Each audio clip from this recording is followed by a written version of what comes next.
मिलिए आरबीआई से इंडिया का money manager. Reserve bank of India हमारे देश का सेंट्रल बैंक है। आप इसे शॉर्ट में आरबीआई बुला सकते हैं। ये इंडिया के बाकी सभी बैंकों के लिए मेन बैंक जैसा है। इसका सबसे जरूरी काम है इंडिया के पैसे का ध्यान रखना। आरबीआई हमारे फाइनेंशियल सिस्टम को स्ट्रांग और स्टेबल रखने के लिए काम करता है। ये हर रोज हमारे देश की इकोनॉमी में बहुत बड़ा रोल प्ले करता है। इसे हमारे फाइनेंशियल वर्ल्ड का गार्डियन समझो, जो हमेशा नजर रखता है। यह पक्का करता है कि पैसा लोगों और देश की भलाई के लिए काम करे।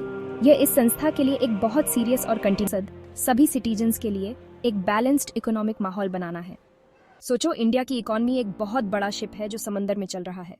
जा सकते हैं आरबीआई इन बैंकों के लिए लेंडर ऑफ लास्ट रिसोर्ट का काम करता है।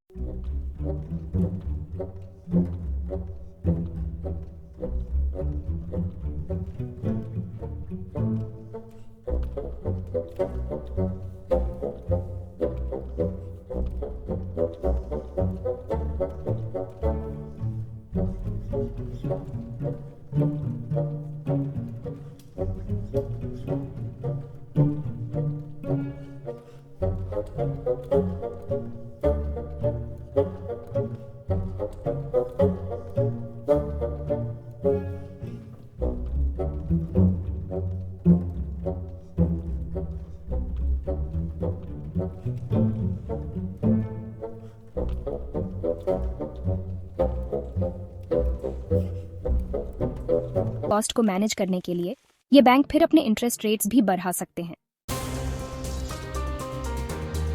Section 4 cash reserve ratio CRR, बैंकों का सेफ्टी डिपॉजिट। चलो अब आरबीआई। सेक्शन 5 सीआरआर का इम्पैक्ट बैंक कितना लेंड कर सकते हैं।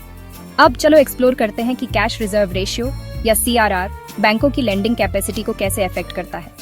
सीआरआर डायरेक्टली उस टोटल अमाउंट ऑफ मनी को इन्फ्लुएंस करता है जो कमर्शियल बैंकों के पास अवेलेबल होता है।